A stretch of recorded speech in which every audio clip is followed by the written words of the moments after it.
Hello everybody, I hope you all are doing well. आप अपने family का और अपनी पढ़ाई का ध्यान अच्छे से रख रहे होंगे। आज इस हिस्टोग्राफी की सीरीज में जिस हिस्ट्री राइटिंग के स्कूल पे हम बात करेंगे वो अपने आप में बड़ा इंटरेस्टिंग है। इसमें हम देखेंगे कि किस तरह के आर्ग्यूमेंट ये देते हैं और आपको भी इंटरेस्टिंग लगेगा, क्योंकि इनका जो ओरिजिन है ना यार, वो मोस्टली बेस है उनका इंडिया में। उनकी राइटिंग्स जो है वो इंडिया बेस है, और इसलिए क्या है, इंडिया के बारे में वो क्या बात करते हैं, ठीक है, वो अपने आप में इंटरेस्टिंग लगता है। लेकिन उससे पहले एक थॉट देख लेते हैं। थॉट क्या कह रहा है कि the struggle you feel today create the success you will enjoy tomorrow. कि जो स्ट्रगल आपको आज फील होता है वो कल आपके क्या है, कामयाबी का हिस्सा होगा और आप उसको इंजॉय करेंगे। ठीक है, तो चलिए आगे चलते हैं। आज हमारी अ, जिस हिस्ट्री राइटिंग के हम बात करेंगे वो है Cambridge school of history writing. अब देखिए, Cambridge school of history writing आपका क्या है, 1973 के आसपास, या हम कहें कि last decade of 20th century में हम देखते हैं कि ये उभर कर आता है। और इनका जो आर्ग्यूमेंट है वो आपके जो ब्रिटेन है या फिर यूरोपियन कंट्रीज़ है जिन्होंने कॉलोनाइज किया था, अदर जो कंट्रीज़ को है कॉलोनी बनाया था, उनके बारे में है कि किस तरह से हम इम्पीरियलिज्म या कॉलोनिज्म को देखते हैं। वो एक कहते हैं कि इसके क्या है, दो पर्सपेक्टिव होते हैं। हम आम तौर पे क्या है कि उनके नेगेटिव पर्सपेक्टिव को देखते हैं कि किस तरह से एक्सप्लॉइट किया गया। लेकिन जो कैम्ब्रिज स्कूल ऑफ हिस्टोरियंस है वो इस एक्सप्लॉइटेशन को क्या है, एक्सेप्ट ही नहीं करते। वो कहते हैं कि इस तरह का किसी तरह का एक्सप्लॉइटेशन नहीं हुआ है। इवन कि क्या है कि जब यूरोपियन कंट्रीज़ या मोस्टली जो ब्रिटेन है उसने जब कॉलोनाइज किया, चाहे वो एशियन कंट्रीज़ है चाहे आपके अफ्रीकन है, अफ्रीकन कॉन्टिनेंट की जितनी भी कंट्रीज़ है, उनको सिविलाइज करने में उनका बड़ा रोल रहा है। और इसके साथ साथ जो मॉडर्न वैल्यूज़ है, जो मॉडर्न इंस्टीट्यूशन है, उनको इंट्रोड्यूस करवाया है। और एक जो हम बोलते हैं ह्यूमन डिग्निटी के साथ जो लाइफ जीने की आपके जो अप्रोच है या थियरी है, इस मॉडर्न प्रिंसिपल की क्या इस्टेब्लिशमेंट करने में क्या है, जो आपका कॉलोनिज्म है, इम्पीरियलिज्म है, उसने योगदान दिया है। और जिस तरह का एक्सप्लॉइटेशन की हम बात करते हैं अब तक कि उन्होंने किस तरह से एक्सप्लॉइट किया है, उसको नेग्लेक्ट करते हैं। तो चलिए अगली स्लाइड, इसमें मैंने उनके सारे आर्ग्यूमेंट का क्रक्स दिया है कि वो क्या कहते हैं। ठीक है, अब हुआ क्या था कि इन 1973 के आसपास एक ग्रुप ऑफ हिस्टोरियन क्या है कैम्ब्रिज में काम कर रहा था, कैम्ब्रिज यूनिवर्सिटी। ठीक है, और वो क्या कहते हैं कि ब्रिटेन के रोल को रिवाइव करने की कोशिश करते हैं कि किस तरह से एक पॉजिटिव रोल उनके द्वारा निभाया गया था, ब्रिटेन द्वारा जिन भी कंट्रीज़ को उन्होंने कॉलोनाइज किया था। अब यहाँ पे क्वेश्चन क्या थे, क्वेश्चन ये थे कि अगर इंडिया के कॉन्टेक्स्ट में देखें तो एक क्वेश्चन उभर के आया कि मॉडर्न पॉलिटिक्स का जो आपकी ओरिजिन है वो इंडिया में कैसे हुई। तो अब ये जो आपके कैम्ब्रिज हिस्टोरियन है ये कहते हैं कि इसका सारा श्रेय क्या है, जो ब्रिटेन है, ठीक है, उसको दिया जाना चाहिए, क्योंकि मॉडर्न इंस्टीट्यूशन और मॉडर्न वैल्यूज़ और थॉट्स को क्या है, जो आपके इम्प्लांट करने का काम है वो आपके ब्रिटेन ने इंडिया में किया है। और इंडिया में ही नहीं, जितनी भी उनकी कॉलोनीज थी उनमें सब में उन्होंने क्या है, इस तरह का काम किया है। और जिस तरह की बात हम करते हैं नेशनलिज्म की, तो नेशनलिज्म है आपका, वो योगदान है किसका, ब्रिटेन का, या ब्रिटेन द्वारा स्थापित किए गए पूरे एडमिनिस्ट्रेशन का। ठीक है, वो कहते हैं कि जो आपका एडमिनिस्ट्रेशन चल रहा था उसने उन वैल्यूज़ को क्या है लोगों में भरा कि नेशनलिज्म जैसी भावना उभर कर आई। तो इसमें आप देखेंगे कि ये जो इम्पीरियलिज्म थे ना यार, इम्पीरियलिस्ट राइटर थे, ठीक है, इम्पीरियलिस्ट राइटर और हम बोलते हैं कॉलोनिस्ट राइटर, उनकी ऑफ शूट क्या है, कैम्ब्रिज हिस्टोरियन थे। अब इन्होंने भी इसी तरह की बात की जिस तरह से उन्होंने की कि वाइट मैन बर्डन थियरी, कि हम सिविलाइज करने आए थे, यहाँ जितनी भी कॉलोनीज हमारी हमने कैप्चर की वो अनसिविलाइज्ड लोग हैं। उनका जो उनकी सोसाइटी है, चाहे उनकी इकोनॉमी है चाहे उनकी पॉलिटी है, उनका सब सिस्टम क्या है, कोलैप्स हो चुका है और वो डिग्रेड फॉर्म में है। और डिग्रेडेशन के साथ साथ क्या है, वो एक्सप्लॉइटिव इन नेचर है।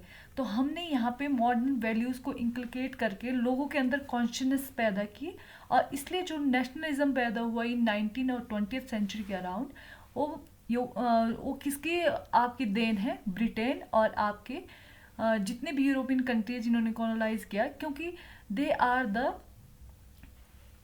आप कह सकते हैं कि उनके द्वारा क्या है, मॉडर्न जो आपकी वैल्यूज़ है, जो आपके प्रिंसिपल्स है, उनको अदर कंट्रीज़ में इंट्रोड्यूस किया गया, राइट। तो इनके यहाँ पे हम इसी स्लाइड में समझेंगे कि इंडिया के कॉन्टेक्स्ट में उन्होंने क्या आर्गुमेंट दिए थे। चलिए पहले मैं इसको थोड़ा इरेज कर देती हूँ आपके लिए, ताकि हम क्या है इजीली समझ सकें। ओके,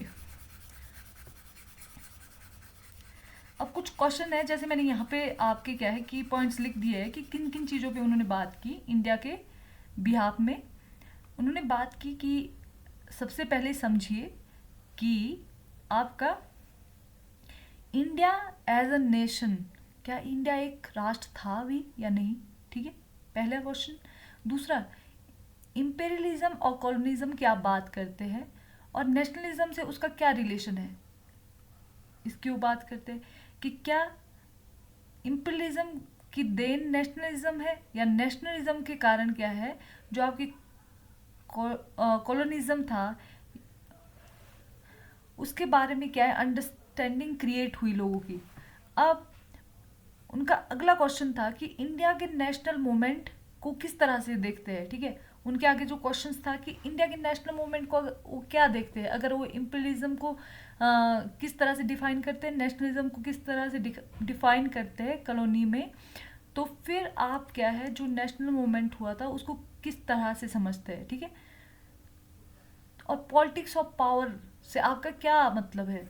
अब देखिए, उन्होंने कहा कि इंडिया, ठीक है, अलग अलग लैंग्वेज, रीजन, ठीक है, आपके रिलीजन, आपका कल्चर क्या है, डिफरेंट कल्चर का पार्ट है, ठीक है। तो इंडिया अपने आप में नेशन जैसी कोई भावना नहीं है, ठीक है, there is no nation like nation, ठीक है।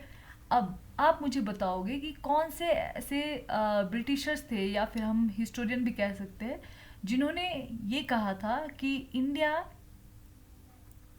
कोई राष्ट्र नहीं है, ये एकमात्र भौगोलिक इकाई है। उनका क्या मानना था, वो कहते हैं कि इंडिया जो है, भारत कोई राष्ट्र नहीं है, मात्र एक भौगोलिक इकाई है। इस क्वेश्चन का आंसर आप मुझे कमेंट बॉक्स में देंगे कि किसके द्वारा ये कहा गया कि जो भारत है वो एक राष्ट्र नहीं है, वो मात्र एक भौगोलिक इकाई है, ठीक है।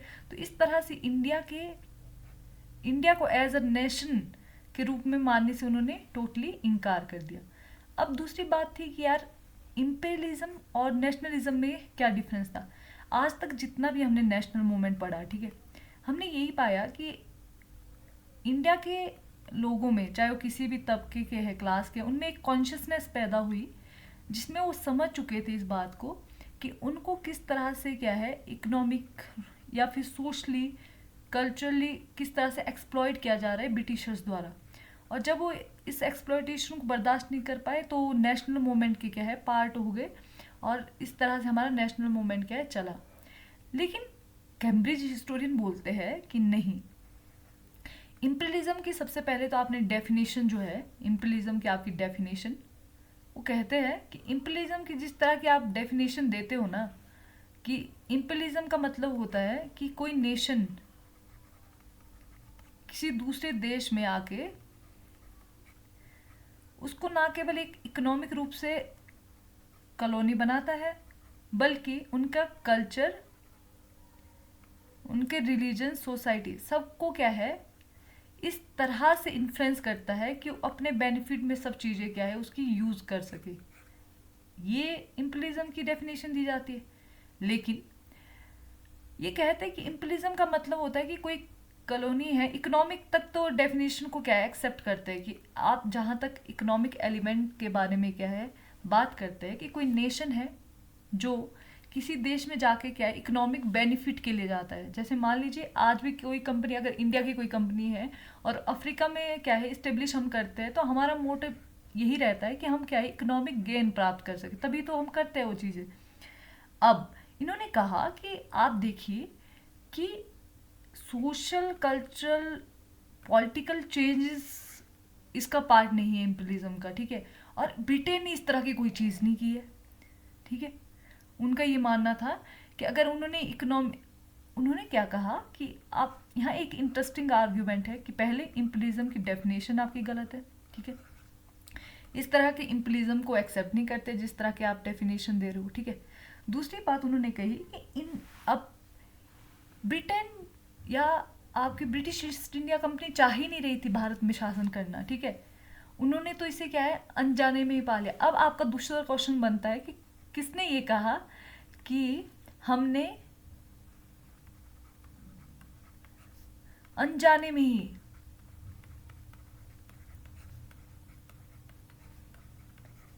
भारत को पा लिया, ठीक है। हम चाहते नहीं थे कि यहाँ पे भी जीत हासिल करे या ऐसा वैसा, ये तो खुद ही ऐसी आपकी सिचुएशन बन गई कि हमें इंडिया में रहना पड़ा और हमने इंडिया को क्या है जीत लिया, ठीक है। हमारा कोई इरादा नहीं था इंडिया को जीतने का। और नेशनलिज्म हम बात करते हैं कि यार एक्सप्लॉयटेशन हुआ तभी तो हमारे अंदर नेशनलिज्म जैसी भावना जागी और हमें समझ आया कि एक्सप्लॉयटेशन कौन है, ब्रिटिशर्स से एक्सप्लॉयटर, ठीक है।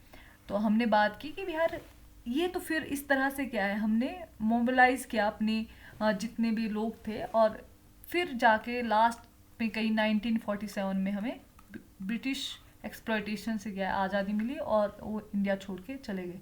लेकिन ये क्या कहते हैं, इंटरेस्टिंग आर्गुमेंट देते हैं कि नहीं, इम्पीरियलिज्म और नेशनलिज्म का तो कोई संबंध ही नहीं है, ठीक है। और इंडिया में नेशनलिज्म जैसी तो कोई बात है नहीं, ठीक है। सबसे पहले कि इंडिया में नेशनलिज्म है ही नहीं, पहला तो नेशन नहीं है, और दूसरी नेशनलिज्म जैसा कुछ हुआ ही नहीं था। मतलब नेशनल मूवमेंट जो इंडिया में चला उसको बिल्कुल नेग्लेक्ट करते। तो बोलेंगे आप कि यार अगर उसको मान ही नहीं रहे वो तो बोलते क्या है फिर, है ना। उनका क्या आर्गुमेंट है, वो इतना बड़ा, जब आप इतना बड़ा आर्गुमेंट देते हैं एक वर्ल्ड के एकेडमिया के सामने कि नेशनलिज्म, नेशनल मूवमेंट, ठीक है, ये सारी चीज़ें तो हुई नहीं है इंडिया में, ये तो है ही नहीं, तो बोलते हैं फिर आप क्या कह रहे हो। उन्होंने कहा कि देखिए जो ये राष्ट्र जैसी भावना पैदा हुई ना इंडिया में, इसका एक तो रीज़न यही था कि ब्रिटेन की देन है। तो आपके 3 क्वेश्चन यहाँ पे बन चुके हैं, ठीक है। अभी तक मैं क्या है आपसे 3 क्वेश्चन पूछ चुकी हूँ कि आप बताइए कि इंडिया कोई राष्ट्र नहीं है, वो एक जियोग्राफिकल एंटिटी है, ये किसने कहा। और सेकंड वन जो मैंने आपसे अभी क्वेश्चन पूछा था, और थर्ड वन क्या है कि जो नेशनलिज्म है, ठीक है, जो आपका नेशनलिज्म है, राइट, वो क्या है ब्रिटेन की देन है। ये किसने कहा, ब्रिटेन की देन है। इंडिया का नेशनलिज्म ब्रिटेन की देन है, एक क्वेश्चन। दूसरा, इंडिया जैसी कोई नेशन जैसी कोई चीज़ नहीं, एक जियोग्राफिकल एंटिटी है। और थर्ड जो मैंने आपसे अभी पूछा था, जो भी मैंने आपको क्वेश्चन पूछा था मैं अभी फ़िलहाल भूल चुकी हूँ, ठीक है। उन तीनों के क्वेश्चंस के आंसर मुझे आपको देने हैं कमेंट बॉक्स में। अब हमने कहा कि अगर आप इम्पीरियलिज्म जैसी बात नहीं मान रहे, नेशनल मूवमेंट जैसी बात नहीं मान रहे, तो फिर इंडिया में चल क्या रहा था ये। मतलब आप देखिए ना 1885 से लेकर, या आप छोड़ दीजिए तो 19 से लेकर 1947 तक बहुत सारे मूवमेंट हमारे चले, ठीक है। तो ये था क्या फिर, ये कहते हैं कि कुछ नहीं था, ये लोकल पॉलिटिक्स थी।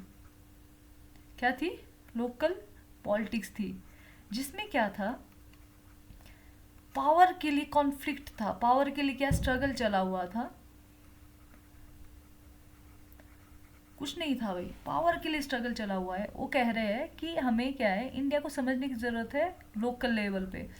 यहाँ पे पावर के क्या थे, हब थे, ठीक है, जो कि क्या थे एलीट क्लास से रिलेट करते थे, और ये चाह रहे थे कि भी उनके पास पावर बनी रहे, है ना। और पावर के लिए उनके बीच में कॉन्फ्लिक्ट हो रहा था। और जब मॉडर्न इंस्टीट्यूशन को ब्रिटिशर्स ने इंट्रोड्यूस किया, ठीक है, तो अब सेंट्रलाइजेशन ऑफ पावर हमने करनी शुरू की, ठीक है, क्योंकि सेंटर में तो अब ब्रिटेन है, ब्रिटेन मतलब ब्रिटिश ईस्ट इंडिया कंपनी, या जो भी आपके रूल रेगुलेशन है वो अब ब्रिटेन तैयार कर रहा है। तो अब जब इस तरह की मॉडर्न पॉलिटिक्स हमने इंट्रोड्यूस की, तो ये जो लोकल बेस पे बैठे हुए लोग थे, जैसे मान लो जमींदार है, या फिर आपके एलिट क्लास में जितने भी आते हैं, डॉक्टर्स है, लॉयर है, ठीक है, या टीचर्स है, ठीक है, ये लोकल लेवल पे तो इनकी धाक बनी हुई थी, लेकिन जब इनको मॉडर्न पॉलिटिक्स हमने इंट्रोड्यूस कराई या फिर रिप्रेजेंटेशंस या फिर हम बोलते हैं पार्लियामेंट्री पॉलिटिक्स को इंट्रोड्यूस करवाया, तो इन्हें इलेक्शन लड़ना पड़ा। ठीक है, इलेक्शन लड़ना पड़ा।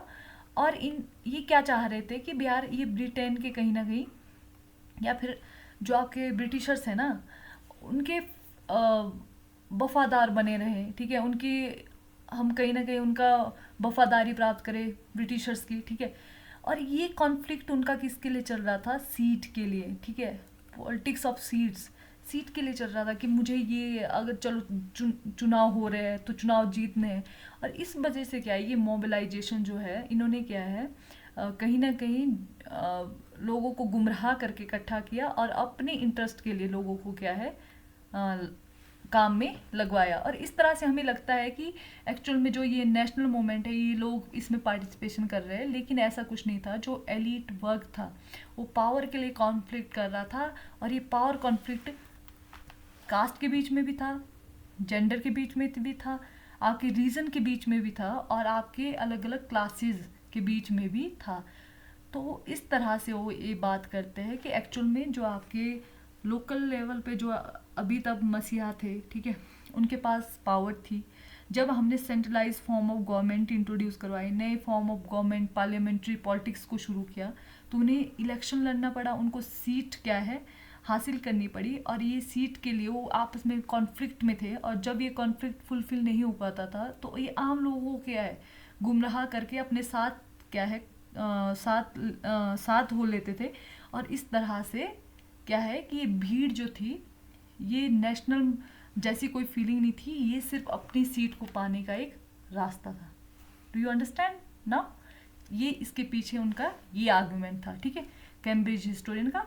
वो नेशनल मूवमेंट को क्या है नेग्लेक्ट करते हैं कि नेशनल मूवमेंट जैसी कोई चीज़ नहीं थी। अब चौथा क्वेश्चन आपके सामने है कि जब एक पीजेंट मूवमेंट होता है तो कौन से आंदोलन में, किसान आंदोलन में ये नारा दिया गया था किसानों द्वारा कि हम महारानी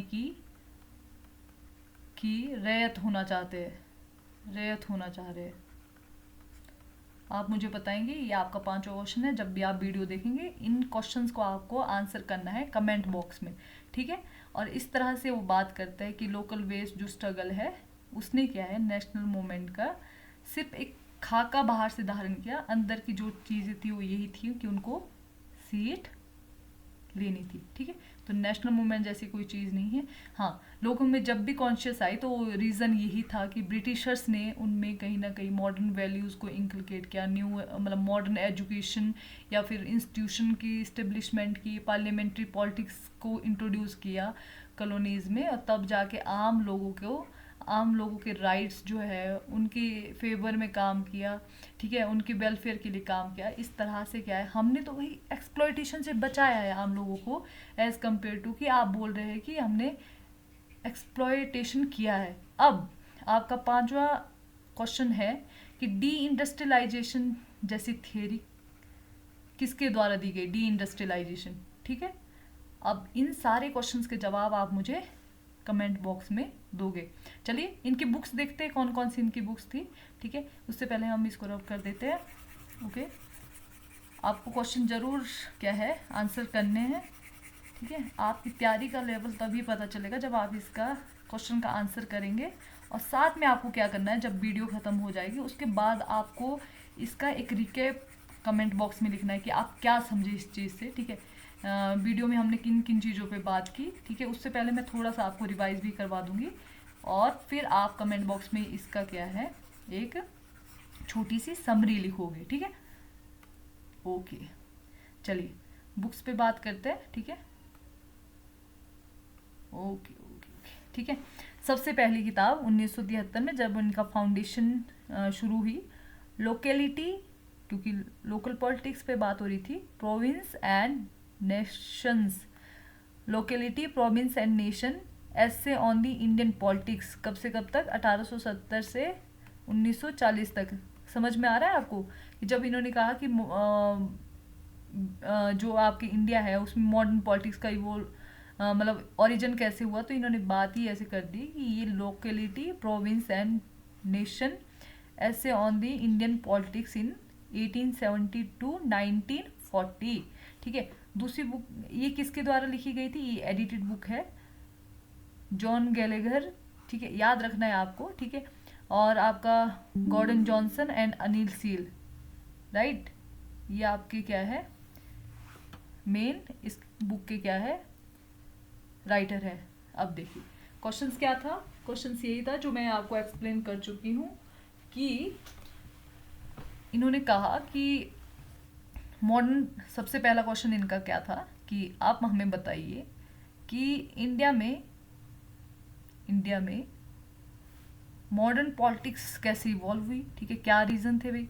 ठीक है, कि हम राइट्स की बात कर रहे हैं, हम पार्लियामेंट्री रिप्रेजेंटेशन की बात कर रहे हैं, हम बोल रहे हैं कि सिविल सर्विस में या फिर अलग एडमिनिस्ट्रेटिव उसमें हमें पार्टिसिपेशन दिया जाए। ठीक है, वोटिंग की हम बात कर रहे हैं। ठीक है, फिर एजुकेशन की बात हम कर रहे हैं। तो ये रीज़न क्या था भाई, मॉडर्न पॉलिटिक्स कैसे इवॉल्व हुई। ठीक है, दूसरा क्वेश्चन कि कौन से लेवल पे हमें स्टडी करने की ज़रूरत है अगर हमें इंडियन पॉलिटिक्स को समझना है। और थर्ड वन इज़ कि कौन सा group, social group should be historian focus, कौन सा ग्रुप आपको पढ़ना चाहिए अगर हमें इंडियन पॉलिटिक्स को समझना है, कौन से लेवल पे पढ़ना चाहिए, नेशनल लेवल पे या फिर लोकल लेवल पे, और या फिर मॉडर्न पॉलिटिक्स कैसे इवॉल्व हुई। तो इसका आंसर वो देता है नेक्स्ट स्लाइड में। देखिए ये क्या कहते हैं, ये कहते हैं साधारण सी बात कि देखो यार, ठीक है, अगर आप ये चाह रहे हैं ना कि कैसे, अब यहाँ पे दो तरह के क्या है, हिस्टोरिकल राइटिंग हुई, एक तो मार्क्सिस्ट, ठीक है, और एक आपके कैम्ब्रिज। ठीक है, मार्क्सिस्ट बोलते हैं कि एक्चुअल में नेशनलिज्म या फिर मॉडर्न पॉलिटिक्स इसलिए इवॉल्व हुई क्योंकि इकोनॉमिक फैक्टर रीजन था, क्लास स्ट्रगल क्यों बात करते हैं। ठीक है, क्लास स्ट्रगल क्यों बात करते हैं, एक्सप्लॉयटेशन क्यों बात करते हैं, क्लास बेस्ड एक्सप्लॉयटेशन। और ये क्या था, ब्रिटेन एक्सप्लॉयटेशन कर रहा था, इसी लोगों के अंदर नेशनलिज्म जागा, जो हमने पढ़ा भी है। ठीक है, लेकिन ये कहते हैं नहीं, नेशनलिज्म इसलिए इवॉल्व हुआ इंडिया में क्योंकि इन न्यू इंस्टीट्यूशन हमने इंट्रोड्यूस करे, इंग्लिश एजुकेशन दी उनको, इंग्लिश एजुकेशन के साथ साथ उन्होंने मॉडर्न वैल्यूज़ को सीखा, काउंसिल में एंट्री, इस तरह की पॉलिटिक्स हमने क्या है, पॉलिटिकल रिप्रेजेंटेशन जैसी, मतलब पार्लियामेंट्री फॉर्म ऑफ गवर्नमेंट जैसी इंस्टीट्यूशन को हमने इंट्रोड्यूस करवाया। इस वजह से उनके अंदर कॉन्शियसनेस पैदा हुई। ठीक है, नेशनलिज्म जैसी बात। फिर बोलते कि अच्छा, फिर इंडिया को अगर हमने पढ़ना है कि नेशनलिज्म को अगर हमने समझना है तो कौन से लेवल पे पढ़े, तो ये कहते हैं कि यार मार्क्सिस्ट कहते हैं कि नेशनल लेवल पे हमें पढ़ना चाहिए। ठीक है, पूरे देश को समझना चाहिए कि किस तरह से नेशनल मूवमेंट हुए। ये कहते हैं कि नहीं, आप अंदर जाके क्या है, आप लोकल लेवल पे समझो, आपको पता चलेगा कि रीजनल लेवल पे जिस तरह की पावर पॉलिटिक्स चल रही है, वो नेशन जैसी बात तो उनमें कभी थी नहीं और नेशन जैसी भावना तो कभी आई नहीं। ठीक है, तो आप समझेंगे कि यार लोकल पॉलिटिक्स थी और इस लोकल पॉलिटिक्स ने कहीं ना कहीं मोबिलाइजेशन किया अपने इंटरेस्ट को लेकर। और ये हमें बाहर से जहाँ नेशनलिज्म दिखता है, अंदर से भीड़ तंत्र है, और इसमें क्या है, इंटरेस्ट सिर्फ कुछ ही वर्गों के थे। ठीक है, अब बोलते हैं कि सोशल ग्रुप, कौन से ग्रुप को क्या है हमें फोकस करना चाहिए। अब मार्क्सिस्ट कहते हैं कि क्लास के स्ट्रगल को देखो कि कौन सी क्लास के स्ट्रगल आपस में पावर को लेकर कैसे स्ट्रगल है। ये कहते हैं नहीं जी, आप देखिए एलिट, जो आपके एलिट एजुकेटेड क्लास थी उनका इंटरेस्ट था। ठीक है, कास्ट जो ग्रुप्स थे उनके आपसी इंटरेस्ट थे। ठीक है, कम्युनिटीज़ थी अलग अलग, जो अलग अलग रिलीजन है उनके बीच में कंपटीशन था, और ये कंपटीशन हमें कैसे, फिर क्या है, ये लोकल पॉलिटिक्स थी और इससे ज़्यादा कुछ नहीं था। ठीक है, ओके, ये है मेन इनकी बुक्स। ठीक है, आपको ध्यान रखनी है, बहुत ज़रूरी है, आपके एग्ज़ाम में डायरेक्ट पूछ ली जाएगी। ठीक है, DA लॉ एडिटेड बुक है, sounding in modern South Asian history. ठीक है, और ये है GH ब्रूमफील्ड की elite conflict in the rural society 20th century in Bengal. ठीक है, अनिल सिल की बहुत इंपॉर्टेंट बुक है, आपके बहुत बार पूछी गई, PYQs का पार्ट है। ठीक है, बहुत बार आई है। The emergence of Indian nationalism, competitions and collaboration in the late 19th century. ये है आपके कैम्ब्रिज हिस्टोरियंस। ठीक है, इनके नाम याद रखिए, Anil Seal, John Gallagher, Judith Brown and Ronald Robinson रहेंगे यार, आपको बार बार रिवाइज करने ही है। ठीक है, निमोनिक्स बना लीजिए, मैंने आपको बताया था, क्योंकि अगर मैं यहाँ से निमोनिक्स दूंगी तो आपको ज़्यादा याद नहीं रहेगा, आप खुद बनाएंगे तो ज़्यादा याद रहेंगे। ठीक है, अब देखिए ये एडिट बुक कौन सी है, बहुत ज़्यादा इंपॉर्टेंट है इनकी, इसके ऊपर सारे आर्ग्यूमेंट जो मैंने आपको समझाए इस बुक में है। लोकेलिटी, प्रोविंस एंड नेशन, ठीक है।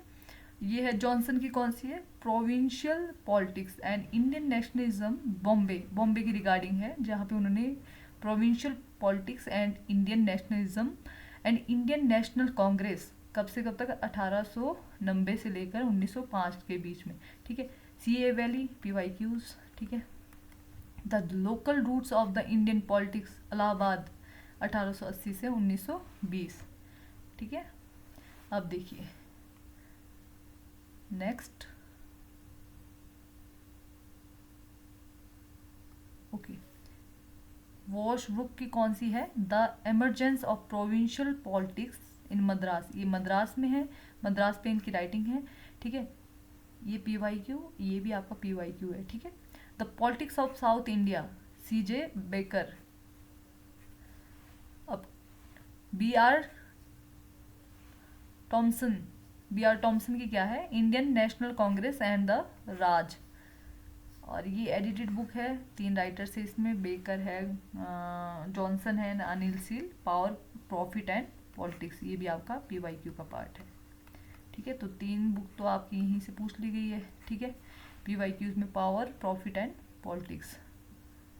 ओके नेक्स्ट, ये आपके लिए क्या है, आप मुझे बताएंगे इसको याद करके कमेंट बॉक्स में, ये वाली इसका जूडिथ ब्राउन का, मैं आपको बताऊंगी कौन कौन सी बुक, मैं आपको बताऊंगी जो आपके PYQs का पार्ट है। जूडिथ ब्राउन ने क्या है, गांधी जी के ऊपर बड़ा एक्सक्लूसिवली लिखा हुआ है, ठीक है, इसलिए उनकी बुक हमेशा ही पूछते हैं।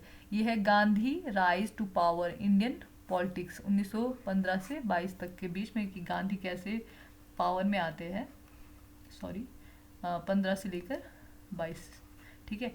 Gandhi rise to power Judith Brown की है, और ये आपका जो हिमाचल प्रदेश एक कमीशन हुआ था 22 में, उसमें पूछी गई थी, ये Gandhi rise to power and Gandhi rise to power in Indian politics, ठीक है, जूडिथ ब्राउन की है। और एक आपकी है Nehru of political life, modern India the origin of Asian democracy, ठीक है। और आपका Gandhi and civil disobedient movement, the Mahatma in Indian politics, ये दोनों बुक्स आपको याद रखनी है, kindly please note down it. आपको लिस्ट बनानी है, जितनी भी मैंने सीरीज चलवाई है और इसमें जितनी भी मैंने बुक्स बताई, इसकी लिस्ट आपको तैयार करनी है। So that's it, thank you so much, ख्याल रखिए, keep study and good bye.